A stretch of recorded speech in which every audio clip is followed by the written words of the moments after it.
Olá, telespectadores da TV FIB, canal universitário de Bauru. Eu me chamo Florencio Costa, sou psicólogo clínico e professor no curso de psicologia da FIB. Sejam bem-vindos a mais um programa Psicologia e Você. E aqui nós conversaremos sobre temas de interesse de toda a comunidade. E nesse programa, em especial, nós vamos abordar a questão das emoções e da saúde mental no contexto de trabalho, pois, afinal de contas, é no trabalho que nós passamos a maior parte do nosso tempo diário. E para falar sobre esse assunto, nós estamos recebendo a convidada, Natália Pinheiro Hort, é psicóloga clínica no Instituto de Análise do Comportamento de Bauru, mestre em psicologia pela Unesp e professora no The School of Life. Seja bem-vinda, Natália. Muito obrigada pelo convite, é um prazer, é uma satisfação estar aqui e para falar desse tema tão importante, né? É um prazer tê-la você aqui conosco. Obrigada. Muito obrigado. Natália, para a gente começar, vamos pensar aqui num aspecto que é, o que são as emoções? As emoções são uma parte fundamental da nossa experiência humana e elas são um fenômeno universal, né? Especialmente quando a gente fala das emoções primárias, ou seja, aquelas que têm uma correlação com o nosso funcionamento biológico, né? E também com o processo de seleção natural, ou seja, com o nosso processo de adaptação como espécie ao mundo que a gente vive. Então, as emoções, elas compõem o nosso sistema de respostas comportamentais ao contexto, aos estímulos, aquilo que nos acontece. E também vão fazendo parte do nosso próprio ambiente para continuar se comportando. Né? Então, emoções são parte fundamental da nossa experiência humana, são universais e, por isso mesmo, a gente precisa aprender mais sobre elas, aprender a nomear, a compreender e a tirar informações preciosas sobre o que elas falam do nosso contexto e das nossas necessidades também. E então emoções estão em todos os contextos, em todas as histórias e em todas as nossas experiências, né? E do seu ponto de vista, Natália, e a partir daquilo que você tem estudado, como você acredita, né, que nós conseguimos perceber a maneira como as emoções nos influenciam no nosso dia a dia? Eu acho importante responder essa pergunta, primeiro, admitindo, né? A gente custa, na verdade, admitir que a gente é muito mais influenciado pelas emoções do que a gente gostaria de acreditar, né? Então, todos os dias da nossa vida, em todas as áreas da nossa vida, a gente vai se influenciando pelas nossas emoções sem que a gente se dê conta. Então, aquilo que muitas vezes a gente considera que é uma tomada de decisão super racional, tem muito frequentemente o exercício e a influência de uma emoção específica. Então, as emoções compõem a nossa experiência o tempo inteiro e a gente tende a subestimá-las e a negligenciar o tamanho do efeito e do papel delas no nosso funcionamento. Então, por exemplo, a gente ao longo do dia pode experimentar medo, ansiedade, preocupação, tristeza, alegria, irritação, raiva, ciúme, inveja, admiração. A gente vai experimentar uma variação possível, uma variação muito grande de emoções e sentimentos possíveis, e elas vão de maneiras diferentes, intensidades diferentes, compondo um número de variáveis que interferem no nosso responder, na nossa forma de se comportar. Então, em geral, essa não é uma resposta tão fechada e específica, então não é como se a gente tivesse como criar uma fórmula para dizer como as emoções estão nos influenciando, mas o ponto é, estamos todos os dias experimentando muitas emoções em diferentes momentos e muitas vezes a gente nem se dá conta de quais delas estão participando daquele momento e influenciando a nossa forma de se comportar, de pensar, né, e de lidar com as questões. Por isso, em geral, a gente acredita que embora a gente não vai esgotar o autoconhecimento, ninguém vai chegar num ponto de se conhecer completamente, ainda assim é um exercício extremamente importante, extremamente relevante. Quanto mais a gente se conhecer e conhecer os meios pelos quais a gente pode se observar e conhecer o nosso funcionamento, incluindo as emoções, melhor, né? Para que a gente esteja mais consciente e tome decisões de forma mais assertiva e mais informada, né? Por aquilo que nos rege. Né? Em geral, a gente está negligenciando, na maior parte das vezes, o quanto as emoções fazem parte da nossa experiência. E imagino, né, Natália, que possivelmente pela vida mais agitada, pelo um cotidiano muito mais cheio de afazeres, de coisas, talvez seja mais difícil observar as próprias emoções e se conectar a elas, né? Com certeza, com certeza. A gente vive um momento, culturalmente falando, muito favorável para a desconexão com as emoções. Nós temos muitas possibilidades, inclusive, de comportamentos que são socialmente muito aceitos e muito incentivados, que distanciam a nossa atenção no mundo interno, né? Que nos distraem e que nos deixam bastante estimulados naquilo que a gente faz muito automaticamente, naquilo que a gente faz para se livrar de problemas, para resolver questões práticas, para se distrair, para parar de pensar, parar de sentir.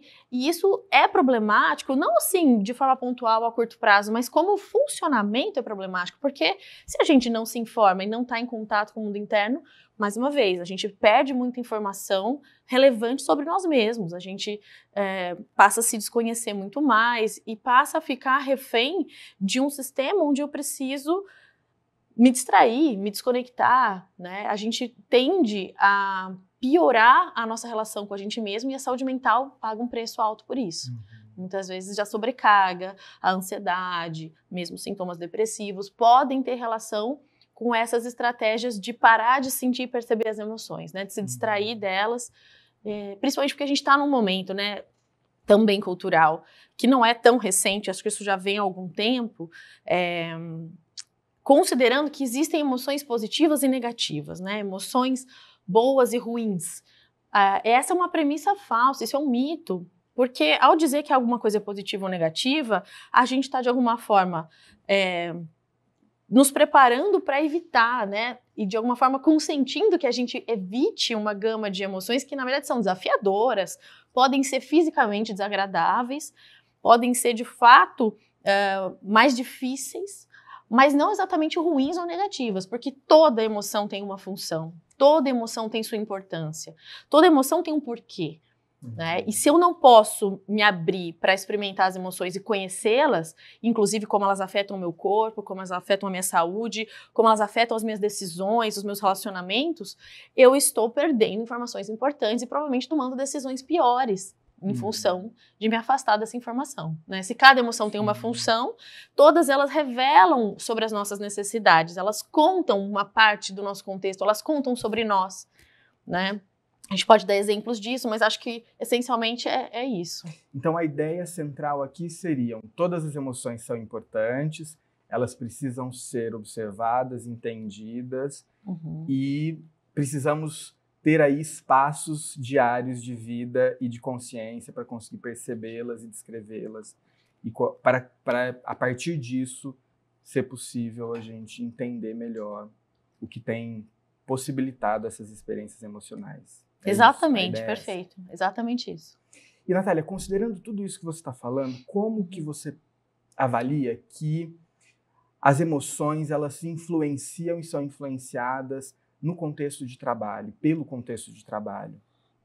Porque, afinal de contas, é no trabalho que a maior parte do nosso tempo é despendido, é no trabalho que nós nos relacionamos com os nossos pares, né? O que você teria para dizer para a gente sobre isso? Acho que essa é uma pergunta urgente e muito importante, porque, como você bem disse, a gente passa um tempo grande e precioso da vida trabalhando, a gente se relaciona com responsabilidades, demandas, outras pessoas, entregas, e, em geral, a gente tem historicamente uma grande negligência, digamos assim, nos espaços de trabalho, a olhar para os aspectos emocionais. É quase como se a gente acreditasse que a emoção atrapalha o trabalho. Isso é um mito. De novo, né? Se a gente está o tempo todo sentindo, não quer dizer que toda hora a gente vai poder colocar as emoções na pauta, na mesa, mas essa suposta desconexão entre vida emocional e vida produtiva, além de falaciosa, né, além de ser um mito, ela faz com que a gente tenha muito mais chance de adoecer. Né? Tem um dado muito importante. Bom, em 2022, o burnout, né, o esgotamento físico e emocional foi considerado uma doença ocupacional pela Organização Mundial de Saúde. Né? E essa é uma conquista que vem, na verdade, de algum tempo dos profissionais da saúde, de mostrar o quanto o contexto de trabalho não é o único, mas se tornou o principal contexto de vida onde as pessoas estão adoecendo por sobrecarga. Então, veja, se no ambiente de trabalho a gente, considerando tudo isso, a gente não aprende a entender que o que a gente sente no trabalho, nas relações de trabalho, é um indicador importante sobre o quanto aquele trabalho ele é realizável, o quanto ele é saudável, o quanto ele está equilibrado, o quanto ele é justo, a gente está perdendo, inclusive, produtividade, inclusive, né, financeiramente. Né? Tem dados no mundo todo, dados internacionais, apoiados por universidades do mundo todo, mostrando que existe uma projeção, né, de que em 2030 o volume de custo financeiro para tratar problemas de saúde mental associados às pessoas que adoecem no trabalho passa de 10 trilhões no mundo. Isso é um número absurdo, né? A projeção é que no Brasil algo próximo de 4% do PIB anual possa ser perdido quando a gente tem que afastar pessoas por problemas de saúde mental decorrentes do adoecimento no trabalho. Então, primeiro, pela dignidade das pessoas e pela saúde das pessoas. E, no segundo momento, também, inclusive por conta do próprio sistema produtivo precisar olhar para isso, a gente precisa normalizar essa conversa de pensar equilíbrio emocional e saúde emocional no ambiente de trabalho. E a gente está num momento especial para isso, porque tem uma lei nova, né? Saiu agora em março, é uma lei muito nova que ainda está começando a despontar agora do ponto de vista prático, estão começando a delimitar ainda as diretrizes, então não há nada tão claro ainda, nem tão específico sobre como essa lei vai funcionar, mas foi aprovada em março uma lei que vai, de alguma forma, ajudar as empresas a se distinguirem como empresas promotoras de saúde mental. Né? Então, são empresas que vão poder receber uma espécie de selo do governo federal, depois de passarem por uma avaliação, por uma comissão que ainda vai ser formada, atendendo a critérios que ainda estão sendo analisados, né, que precisam ser bem compostos ainda, mas para, de alguma forma, incentivar as empresas, né, a promoverem saúde mental dentro do ambiente de trabalho. Né? E aí, para que as pessoas também consigam olhar para essas empresas de uma forma diferente, consigam pensar nas suas carreiras, né, podendo escolher empresas que têm mais preocupação com isso. Então, em geral, a emoção no ambiente de trabalho ainda é muito negligenciada, a vida emocional das pessoas que trabalham e colaboram com a empresa ainda é muito negligenciada. A gente vem de um momento em que parece que a empresa não tem nada a ver com isso, e isso é um engano muito grande, né, isso é um engano histórico que a gente precisa corrigir. E esse é um momento interessante para isso começar a ficar mais, né, apoiado pela lei, a gente imagina que isso vai começar a melhorar. Porque, afinal, eu fico pensando, né, que os nossos recursos emocionais e psicológicos não são inesgotáveis. Perfeito. Né? Nós temos que ter espaços para que esses recursos sejam sempre revitalizados. Né? E, obviamente, nem todos nós podemos escolher os ambientes de trabalho que nos recarregam, né, os propósitos, os valores, ou que nos fazem sentido. E pensando nisso, acredito que o quanto pode ser importante entendermos que existem diferentes contextos de trabalho. Né?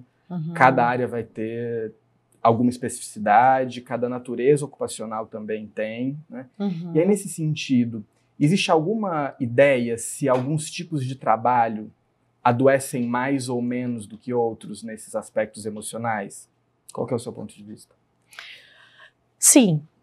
Eu acredito que existem trabalhos que têm maior potencial de adoecimento, né, psíquico, emocional, justamente aqueles que estão expostos a um volume muito grande de relação com outras pessoas, né, então, quando a gente precisa lidar com pessoas diferentes por tempos prolongados, então atender pessoas em situações de risco, lidar com pessoas com enfermidades, quando a gente está falando de trabalhos que envolvem jornadas estendidas, trabalhos onde a liderança e o ambiente de gestão tem uma cultura mais tóxica de abusar do poder, né, de abusar da autoridade, de alguma forma criar situações de assédio moral, de violência psicológica, de negligência, de alguma forma, né, ao material humano. Então, eu acho que são situações em que diferentes trabalhos podem acontecer e que elas têm maior potencial de adoecimento do que outras, de fato. Como isso é importante, né? Como é necessário que isso venha a ser entendido dentro desses estudos e que a gente passe a discutir essas proposições, essas ideias.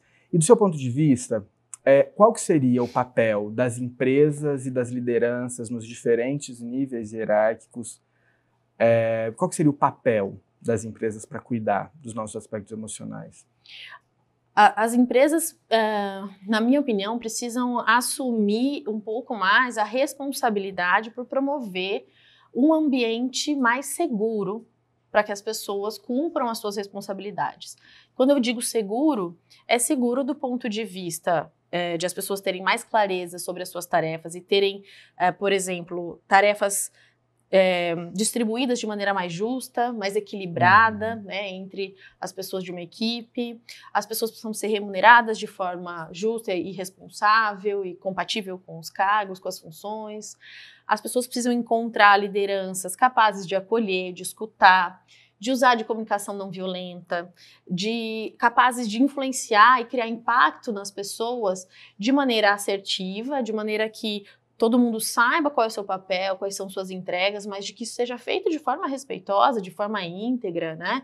Onde o material humano seja considerado o principal recurso de uma organização, onde a dignidade, né, e a saúde mental das pessoas seja levada a sério, sem que as pessoas sejam tratadas como se fossem algo para ser explorado, para ser extraído, né, de qualquer jeito, a qualquer custo, o máximo que se pode, independente das condições de relacionamento. Então, acho que as empresas têm uma responsabilidade grande em cuidar da cultura institucional, em criar uma atmosfera de desenvolvimento. Então, é um momento, sim, para investir em treinamentos, em desenvolvimento de competências socioemocionais, de investir em inteligência emocional, fomentar entre as lideranças, inclusive, essas competências para que eles sejam replicadores, sejam modelos de pessoas que tenham uma vida pessoal e profissional mais equilibrada, que sejam pessoas capazes de se comunicar e lidar com conflitos de maneira respeitosa, de maneira assertiva. Então, são algumas ações. Criar dentro dos RHs um ambiente de ouvidoria, né? Pensar campanhas, não de forma isolada, mas de forma mais integrada, né, com diferentes épocas do ano e datas importantes, né, para a gente na saúde mental, de conscientização, de psicoinformação, de psicoeducação sobre como a gente funciona, sobre como que a gente previne, né, adoecimento mental, sobre como a gente cuida do corpo, da saúde. Então, na verdade, a gente tem uma gama importante de ações a serem feitas. E a ideia é começar a criar mecanismos para isso, né? E que a lei possa apoiar isso futuramente, agora no futuro, né, de curto e médio prazo, é uma expectativa grande, mas é algo que também precisa partir, né, das empresas, precisa partir das corporações assumir essa responsabilidade, né, por promover esse ambiente que seja mais saudável mentalmente. E como pode ser importante as empresas ficarem atentas em não utilizarem modelos prontos ou estratégias pré-elaboradas, né? Porque cada estratégia dessa tem que ser muito customizada em relação ao público, né? As características dos trabalhadores desse local, aos contextos de trabalho. Né? Eu acho que termos essa discussão pode ser uma característica muito relevante para pensar a eficácia dessas intervenções que possam promover saúde psicológica e saúde emocional nos contextos de trabalho. Né? Acho que a sua observação foi muito pertinente, porque inclusive me lembrou de algo que eu tenho, que também me preocupa. Acho que o otimismo é grande com relação à lei, mas, por exemplo, se a gente não entender que a responsabilidade da empresa é promover isso de uma forma bastante ajustada aos cargos, às pessoas, partindo de uma avaliação específica daquele ambiente, daquelas pessoas, feito por profissionais responsáveis, a gente corre um risco de fingir que está entregando um ambiente, né, de entregar coisas muito prontas, caricaturas, né, do que é conhecido como inteligência emocional ou sobre o que é conhecido como saúde mental e fingir que está entregando isso quando na verdade está só propagando coisas que estão muito, né, desconectadas do mundo real das pessoas, né? Então, no fim das contas, desenvolver as pessoas no meio de trabalho é criar mecanismos para que elas de fato aprendam habilidades novas. Não é só jogar um monte de informação ampla e desconectada do que elas vivem, né? Então, com certeza, se a gente, né, nesse momento novo, é possível que a gente corra esse risco, né? De ter que observar isso sendo feito de forma irresponsável, né? E a gente precisa, inclusive, criar mecanismos para denunciar e fazer um movimento contrário a isso. Mas isso é bem importante, né? Só a gente esvazia uma discussão tão importante como essa. E seria muito, muito sério, né? E imagino que, a partir disso, a primeira tarefa, talvez, parta das empresas admitirem que determinadas funções têm mais ou menos potencial de adoecimento ou de prejuízos emocionais do que outras, e a partir disso elas começarem a tecer esses movimentos, né? Com certeza. E, Natália, considerando algumas mudanças econômicas, sociais que nós temos vivenciado, né, nos últimos tempos, do seu ponto de vista, como que essas mudanças atuais, como, por exemplo, a escassez de alguns postos de trabalho, né, assim, o crescimento da inteligência artificial, o aumento dos trabalhos em condição remota, home office, do seu ponto de vista, como isso tem impactado nos aspectos emocionais dos trabalhadores e das trabalhadoras?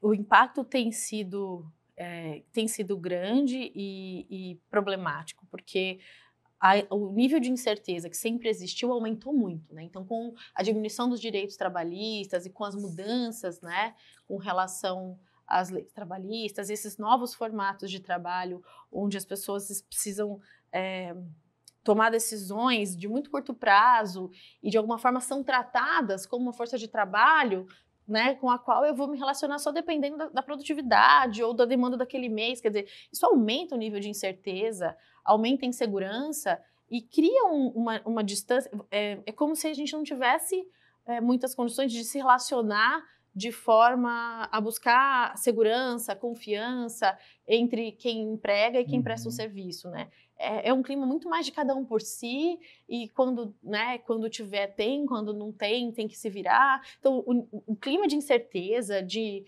necessidade de improviso e de olhar para quem emprega de uma maneira como se fosse eles e nós aqui, né, com distanciamento, quase como se fossem peças de um lado oposto do tabuleiro, isso aumentou. Isso de fato sempre existiu, mas isso aumentou muito, tem aumentado muito, porque essa precarização das condições de trabalho pesam sobretudo em cima de quem presta o serviço, né, dos trabalhadores que passam a lidar com uma informalidade, com uma casualidade que é muito mais complicada, né, muito mais complicado.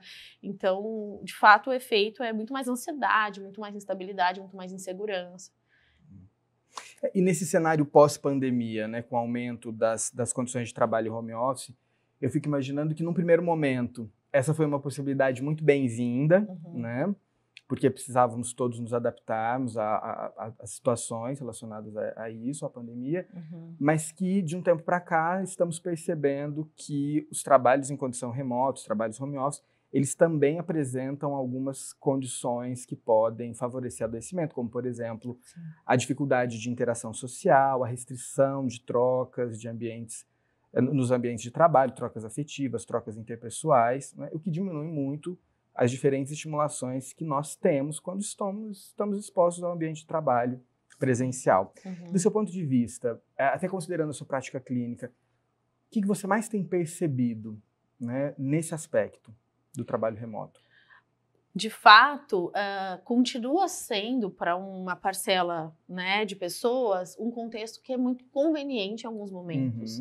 Mas isso não quer dizer, o fato de ser conveniente não quer dizer que é inofensivo. Então, acho que esse é o comentário sobre o quanto a gente tende, com o home office exclusivo, a diminuir a oportunidade de trocas e de movimentação, e o quanto a gente desconhecia até antes da pandemia, de uma forma talvez mais intencional e mais clara, o poder dessas trocas e dessa movimentação, né, pelos espaços e desse efeito sobre o nosso bem-estar. Então, ficar sempre no mesmo lugar, ter dificuldade de ter delimitações mais claras entre o que é demanda pessoal e profissional, de alguma forma se perder no tempo, ter mais probabilidade de ficar trabalhando de forma contínua, ou ao contrário, ter dificuldade, inclusive, de se concentrar e de fazer isso de uma forma mais objetiva e finalizar. E, de fato, a escassez de socialização, a socialização que é exclusivamente mediada por tela, quer dizer, tudo isso, de alguma forma, vai limitando e vai empobrecendo isso que são estímulos que tendem, né, até pela nossa constituição biológica, genética, como seres humanos, vai empobrecendo esse tipo de gratificação específica que vem da socialização, essa coisa do encontro mesmo com aquilo que é, né, com outro ser humano. Então, não que seja fácil e não que a gente não tenha né, desafios importantes quando a gente está trabalhando no mesmo ambiente com outras pessoas, né? Não é que eu queira romantizar isso, justamente a gente estava falando ao contrário agora há pouco de como a gente precisa de cuidado e de fomento a desenvolver habilidades para extrair o melhor do ambiente presencial e do ambiente de trabalho.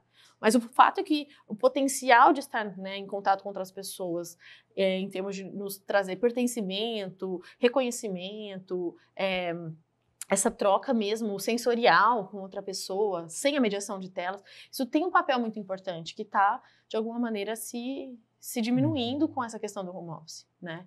Então, pode ser muito conveniente, pode funcionar, mas não é que é inofensivo. E aí, claro, vale olhar para cada caso e para cada circunstância, para qual é o tipo de trabalho, para qual é a condição pessoal da pessoa, mas é importante a gente problematizar um pouquinho mesmo, né? Porque a gente tende já a um isolamento muito grande, no mundo como a gente vive hoje, já é muito mais raro que a gente tenha preservado os espaços de troca social, e uma vez que o trabalho deixa de ser esse lugar, eu acho que a longo prazo a perda é grande, né? Para a gente como sociedade.